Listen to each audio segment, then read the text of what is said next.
Hello, everyone, and welcome back with BizzyBob.Solutions. That's right.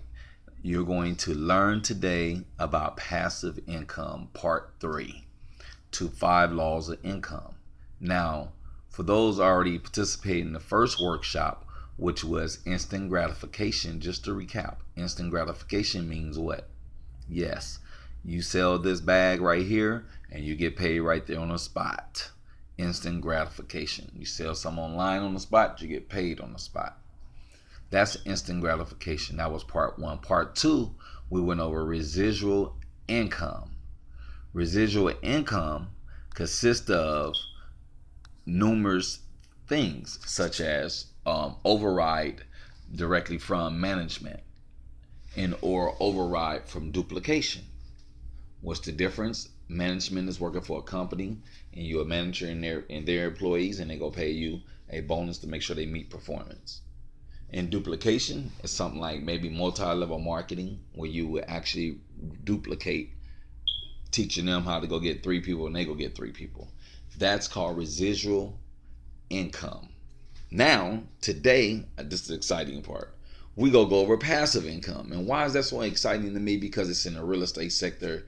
And, real estate has always been my love, but never practiced, never got involved with real estate itself. Always been creative financing, securities underwriter, auditing, and those sort of things when it comes to doing real estate.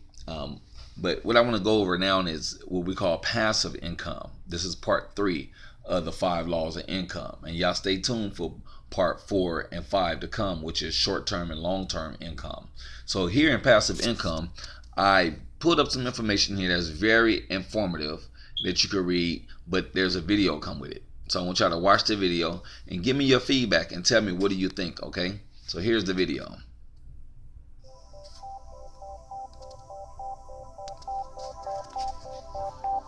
Passive income is earned by someone from ventures in which they did not actively participate. 2 common examples are limited partnership income and rental property income. A limited partner is someone whose role in a business is limited to their capital investment. Suppose Jane invests money in her friend's bowling alley to help hire staff and maintain the equipment. Jane does nothing else to run the bowling alley, but receives a profit share every month. That's limited partnership passive income. Suppose Jane also buys a house in the university town across the state. She hires a property management company to deal with the tenants and maintain the house. She receives rent every month even though she doesn't personally oversee the house's management. That's rental property passive income. The Internal Revenue Service divides income into 3 categories: active, passive, and portfolio.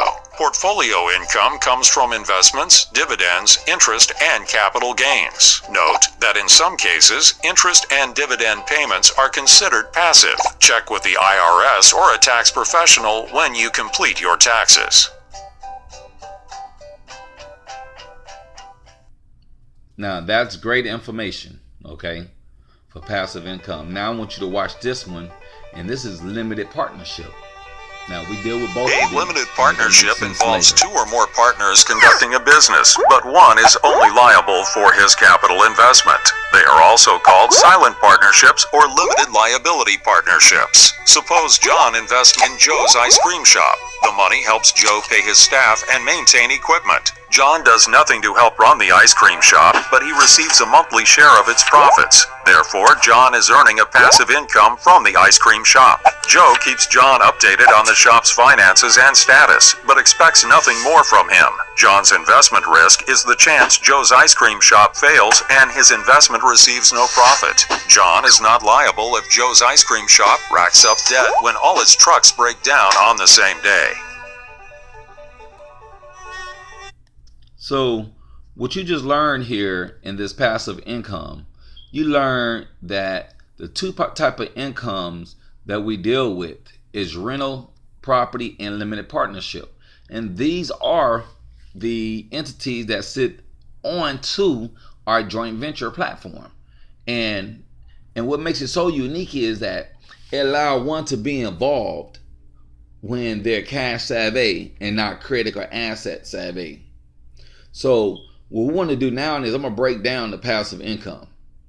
There are three main categories: active income, passive, and portfolio. Okay. Now, what I'm going to do is I'm going to start with the active income first. Okay, let's take a look at active income. And then we're going to go back into the passive. Now, active income is income for which services have been performed. This includes wages, tips, salaries, commissions, and income from businesses in which there is mutual participation, material participation. Okay. Now, the breakdown of active income, there are three main categories: active income, passive, and also portfolio income. These categories of income are important because losses in passive income generally cannot be offset against active or portfolio income. How could 3 hours change your financial future? It could change it. Spend time with Busy Bob and you too will learn.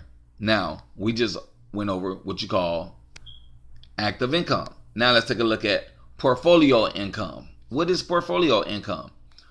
Portfolio income is income from investments, dividends, interest, royalties, and capital gains. Portfolio income does not come from passive investments and is not earned through normal business activity. Typically, income from interest on money that has been loaned does not count as portfolio income. To break down portfolio income, there are three main categories: active income, passive income, portfolio income. Okay, once again, okay? Now, what I want to do is I'm going to pause right there for a second.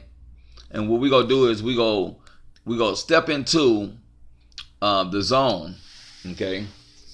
And within the zone, what you're going to learn how to actively create a passive income of up to $750 to $1,400 per month per property, with a portfolio of 10 of those properties. That'll give you $75,000 to $14,000 income every month in passive income. Okay, so I want to thank everyone for visiting us here at GCIP Holding and Trust. My name is Robert Bob Frierson, signing off, and we most definitely will be doing business in the future. God bless.